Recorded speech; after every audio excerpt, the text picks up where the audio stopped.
خلفائے راشدین، عام طور پر تو ہم کہتے ہیں حضرت ابوبکر، حضرت عمر، حضرت عثمان، حضرت علی.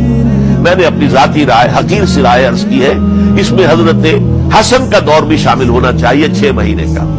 تب وہ 30 برس پورے ہوتے جو حدیث میں آیا ہے کہ خلافت جو ہے وہ 30 برس رہے گی، اس کے بعد ملوکیت شروع ہو جائے گی. تو ملوکیت کا پہلا قدم یہ تھا کہ حضرت معاویہ نے طاقت سے بزور خلافت حاصل کی، اس لیے ان کو خلیفہ راشد ہم نہیں کہتے.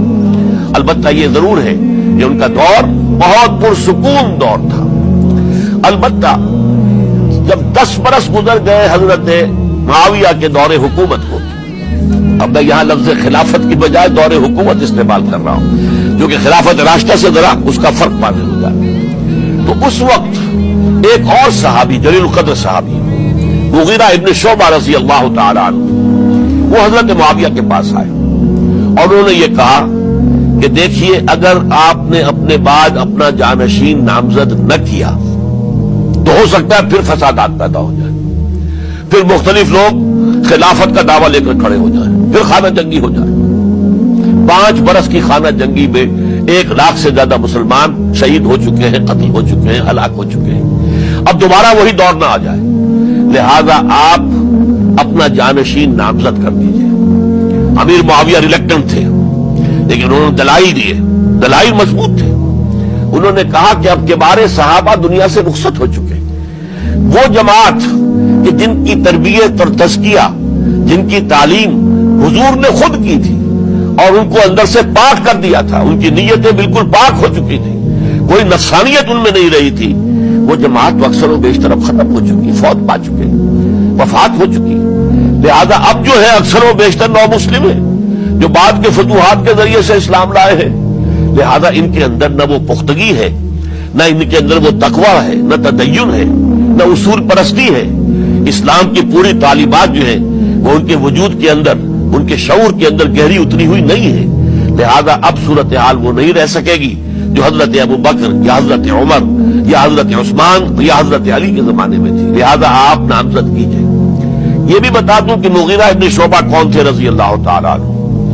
نمبر 1 یہ ہے کہ یہ اصحاب شجرہ میں شامل ہیں، جن 1400 یا 1800 افراد نے حضور سے بیعت کی تھی صلح حدیبیہ سے متصل قبل، اس درخت کے نیچے بیٹھ کر جس کے بارے میں سورہ فتح میں فرمایا گیا کہ لقد رضی اللہ عن المؤمنین اذ یبایعونک تحت الشجرہ. اللہ ان تمام اہل ایمان سے راضی ہو گیا جو ہے نبی صلی اللہ علیہ وسلم آپ کے دست مبارک پر بیعت کر رہے تھے اس درخت کے نیچے، ان میں سے موجود، ان میں یہ مغیرہ ابن شعبہ ہے. پھر مغیرہ ابن شعبہ وہ ہے کہ حضرت علی اور امیر معاویہ ان کے درمیان جو خانہ جنگی ہوئی اس میں ہمیشہ حضرت علی کے ساتھ رہے، حضرت علی کے ہی وہ سپورٹر تھے، ان کے ساتھ تھے.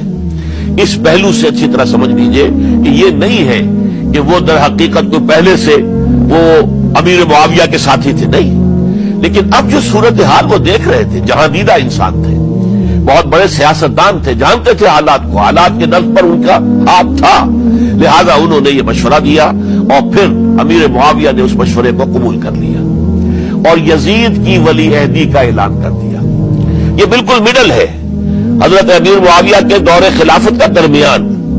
یہ 10 سال جب ہو گئے تھے حضرت امیر معاویہ کی خلافت کو یا حکومت کو، تب یہ معاملہ پیش آیا اور یزید کے ہاتھ پر یہ بیعت ولی عہدی تمام جو بھی مختلف گورنرز تھے ان کے ذریعے سے کہہ دیا گیا اپنے اپنے علاقے کے لوگوں سے بیعت لے لو. یہ بیعت عام طور پر لوگوں نے کر لی ہے. البتہ 5 شخصیتیں جو بہت نمایاں تھیں انہوں نے اس بیعت سے انکار کیا. ان میں کون تھے ذرا نوٹ کیجئے. حضرت ابوبکر فوت ہو چکے، ان کے بیٹے عبد الرحمن ابن ابی بکر. حضرت عمر فوت ہو چکے، ان کے بیٹے عبداللہ ابن عمر. حضرت زبیر فوت ہو چکے، ان کے بیٹے عبداللہ ابن زبیر. حضرت عباس فوت ہو چکے، ان کے بیٹے عبداللہ ابن عباس. حضرت علی شہید ہو چکے، ان کے بیٹے حسین ابن علی رضی اللہ تعالی عنہم اجمعین. یہ 5 جو امت کے بہت بڑے 5 افراد کے گویا کے وہ چشم و چراغ تھے ان گھرانوں کے، انہوں نے انکار کیا. اور ان میں خاص طور پر عبد الرحمن ابن ابی بکر نے یہ جملہ کہا کہ تم چاہتے ہو کہ قیصر و کسریٰ کی سنت پر عمل کرو کہ باپ کے بعد بیٹا حاکم بن جائے. یعنی ایک قدم تو خلافت کا نظام پہلے ہی نیچے اتر چکا. مشاورت سے تو حضرت امیر معاویہ کا بھی جو نسب ہوا ہے وہ مشاورت سے نہیں ہوا. ایک درجے میں وہ جو اللہ تعالیٰ کے رسول نے عمارت بنائی تھی شاندار، اس خلافت کا جو سیاسی نظام تھا، اس میں ایک تو کڑی آ چکی زوال کی کہ ایک شخص نے طاقت کے ذریعے سے خلافت حاصل کر لی. اب اس کی اگلی کڑی لانا چاہتے ہو کہ کیسر و کسرا کے طریقے سے خاندان کے اندر، ایک قبیلے کے اندر یہ خلافت جو ہے یا حکومت جو ہے نسل بعد نسل، باپ کے بعد بیٹا اور بیٹے کے بعد پوتا، اس کو ہم کبھی گوارا نہیں کریں گے. حضرت امیر معاویہ بہت دانشمند انسان تھے. انہوں نے ان پانچوں حضرات پر کوئی تشدد نہیں کیا، کوئی جبر نہیں کیا، بلکہ رہنے دیا. ٹھیک ہے، یہ بیعت نہیں کر رہے، ابھی تو بیعت ولی عہدی ہے، کوئی حرج نہیں. لہذا کوئی جھگڑا، کوئی اس وجہ سے کوئی فساد، اس بنا پر کوئی جنگ نہیں ہوئی. 10 سال گزر گئے، یعنی 10 سال تک یزید ولی عہد رہا ہے. 10 سال تک. اور اس سوائے ان 5 بڑی شخصیتوں کے جو پوری امت تھی، عوام الناس تھے، ان سب نے اسے قبول کیا. یہ صورتحال اب جب پیدا ہوئی جب حضرت امیر معاویہ کا انتقال ہو گیا، یہ سن 60 ہجری ہے. اب سوال پیدا ہوا کہ وہ ولی عہدی کی بیعت اب بیعت خلافت میں منتقل ہو جائے گی. لہذا پھر یہ ہوا کہ سب لوگوں سے، سب گورنروں کو لکھ دیا گیا تمام صوبوں کے اندر کہ اپنے اپنے لوگوں سے بیعت لے لو. ظاہر بات ہے کہ وہاں کوئی ریفرنڈم نہیں ہوتا تھا، کوئی ووٹ نہیں ہوتے تھے کہ اس کی پرچیاں ڈالی جا رہی ہوں، ایک شخص سے رائے لینا نہیں ہوتی تھی، بلکہ اس وقت کی جمہوریت یہ تھی اور شورائیت یہ تھی کہ ڈفرنٹ کلینز ہیں، ڈفرنٹ فیملیز ہیں، ڈفرنٹ ٹرائبز ہیں، ان کے سردار، ان کے بڑے لوگ، ان کے اہم لوگ بیعت کر لیں تو گویا کہ سب کی بیعت ہو گئی.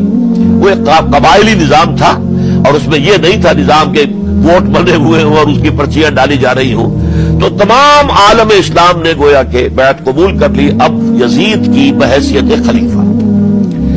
اب وہ جو 5 آدمی تھے ان میں سے ایک فوت ہو چکے تھے، حضرت عبد الرحمن ابن ابی بکر رضی اللہ تعالی عنہما، دونوں فوت ہو گئے، لیکن باقی 4 رہ گئے. ان 4 کو نوٹ کیجئے، یہ بڑا سینسٹیو ایشو ہے جس پر میں اب گفتگو کر رہا ہوں. ان 4 میں کون ہے؟ عبداللہ ابن عباس، عمر میں سب سے بڑے وہ ہیں، اور ان کی شان یہ ہے کہ انہیں حبر الامہ کہا گیا ہے، امت کے سب سے بڑے عالم، اور قرآن مجید کے وہ سب سے پہلے مفسر ہیں. اصل جو جتنی بھی تفسیری روایات ہمیں ملتی ہیں حضرت عبداللہ ابن عباس کے شاگردوں سے، تابعین سے، لہذا ان کا بہت اونچا مقام ہے. حضرت عبداللہ ابن عمر، ان کا مقام بھی آپ کو معلوم ہے، حدیثوں کی کتنی بڑی تعداد ہے جو عبداللہ ابن عمر سے مروی ہے، اور اس کو سلسلۃ الذہب کی پہلی کڑی کہا جاتا ہے. روایت حدیث میں جو سنہری زنجیر ہے اس کا آغاز حضرت عبداللہ ابن عمر ہے. ایک طرف یہ دونوں ہو گئے، ان دونوں کی رائے کیا ہوئی؟ اگرچہ کام غلط ہوا ہے، یہ اس طریقے سے قیصر و کسریٰ کی روایت پر عمل کرنا غلط ہے، لیکن یہ اتنی بڑی غلطی نہیں ہے کہ اس کی وجہ سے باہمی جنگ و جدال ہو، خوریزی ہو، ایک دوسرے کی گردنیں کاٹی جائیں اور فتنہ و فساد پیدا کر دیا جائے. لہذا انہوں نے یزید کی بیعت کر لی. 2 حضرات رہ گئے، یہ نسبتاً نوجوان ہیں. ان دونوں کی پیدائش ہجرت کے بعد ہوئی ہے. ہجرت کے بعد پہلا بچہ جو مہاجرین میں پیدا ہوا ہے وہ عبداللہ ابن زبیر ہے. بلکہ کچھ عرصے تک مہاجرین میں جب کوئی پیدائش نہیں ہوئی تو وہ مکے مدینے کے منافقین نے کہنا شروع کر دیا تھا کہ یہ یہاں کے کمزور ہو گئے، نامرد ہو گئے، ان کی اولاد اب چلے گی نہیں. تو عبداللہ ابن زبیر جب پیدا ہوئے، اور آپ کو معلوم ہونا چاہیے وہ حضرت ابوبکر صدیق کے نواسے ہیں، حضرت عائشہ صدیقہ کی ہمشیرہ حضرت اسماء کے بیٹے ہیں عبداللہ ابن زبیر. اور زبیر بہت شجاع، بہت ہی بہادر انسان تھے. تو عبداللہ ابن زبیر کے اندر بھی وہی کیفیات تھی. انہوں نے کہا نہیں، اس غلطی کو ہم برداشت نہیں کریں گے.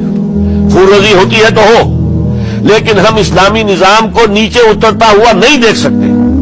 جیسے کبھی حضرت ابوبکر نے فرمایا تھا ایبدل الدین وانا حی، کیا دین میں ترمیم اور تنسیخ کر دی جائے گی؟